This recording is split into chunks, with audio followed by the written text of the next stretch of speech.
자, 그렇다면 이제 본격적으로 좀 재밌는 얘기를 한번 해 보도록 할까요? 그동안은 듣기 좀 어려우셨을 것 같아요. 너무 어려운 그런 단어들이 많이 나와서 제가 하나하나 바로 설명을 드리도록 할게요.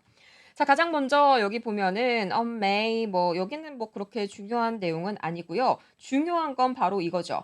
Ballistic Missile Interceptor System. 자, 이 ballistic missile 아까도 제가 말씀을 드렸던 것처럼 탄도미사일이라고 번역을 하시면 됩니다. 정말 뉴스에서는 많이 들어보셨을 거예요. 자, 우선 탄도미사일 요격 시스템이 뭐냐면 하늘에서 이렇게 날아오게 되는 탄도미사일을 공중에서 미리 막아주는 무기입니다. 한마디로 이 미사일이 우리 쪽에 떨어지기 전에 하늘에서 맞춰서 그대로 폭발을 시켜버리는 뭔가 우산 방패 같은 느낌이라고 보시면 될 것 같고요.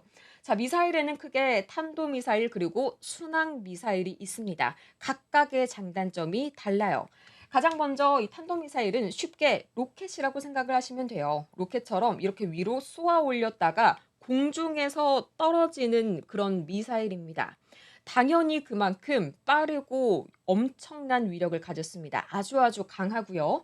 쉽게 말해서 굉장히 뭐 돈도 많이 들고 요란하고 당연히 이렇게 쐈을 때 레이더에도 쉽게 걸리고 정확도가 다소 낮다는 그런 단점이 있죠. 당연하겠죠. 이렇게 위로 갔다가 거의 우주권까지 갔다가 떨어지는 거니까요.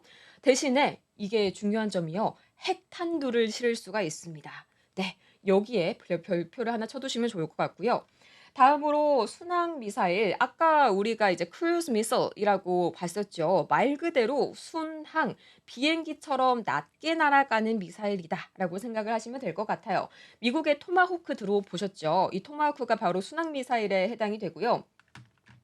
이 친구 같은 경우에는 우선 비행기처럼 낮게 날다 보니까 탄도에 비해서는 좀 조용하고 굉장히 좀 정확하게 목표물을 맞출 수가 있습니다. 단지 느리고요. 이 탄도에 비해서는 좀 위력이 약하다라는 그런 장단점이 있죠.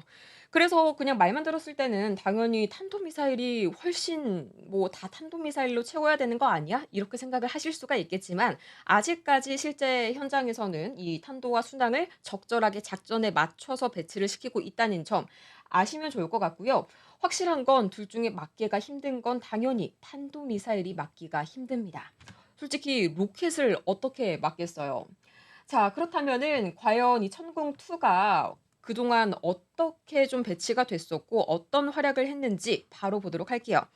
The deployment of the MSM-2 system in the Gulf marks a key milestone in South Korea's defense export exports and reflects a broader shifting among Gulf states toward diversifying defense suppliers.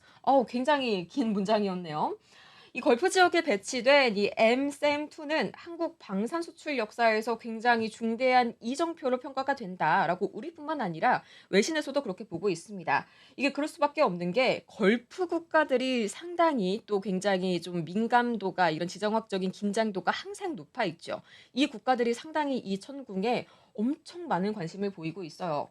자, 그래서 그럴 수밖에 없는 게 이 천공 시스템은 탄도미사일을 요격할 수 있다라는 정말 사기급의 능력뿐만이 아니라 열악한 환경에서의 포화 공격이 가능합니다. 자, 그래서 중동의 작전 환경이요. 사실 굉장히 쉽지가 않아요. 제가 이전에서도 여러 번 말씀을 드렸지만 우리나라의 어떻게 보면 장점이 방산이 이만큼 성장할 수 있었던 이유가 사계절이 다 있죠. 생각보다 이렇게 1년 중에 최고 기온과 최저 기온이 이만큼 차이 나는 그런 문명 국가가 그렇게 많지는 않습니다, 사실.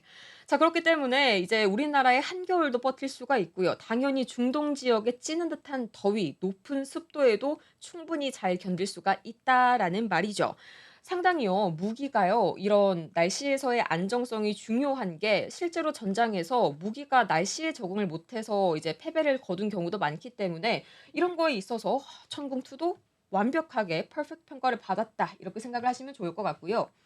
2024년 6월 기준으로 보니까 아랍에미리트의 경우에는 총 12개 포대 중에서 2개를 현재 이 천궁을 수령을 시킨 그런 받아들인 상태고 또 해당 당시에 35억 달러 규모의 계약이 2021년에 체결이 되었다고 하네요.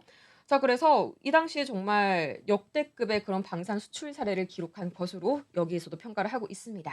자, 그러면은 이어서 과연 앞으로의 이 엠셈2가 어떻게 나아가야 할지 그 이야기 네 번째 영상에서 다뤄보도록 할게요.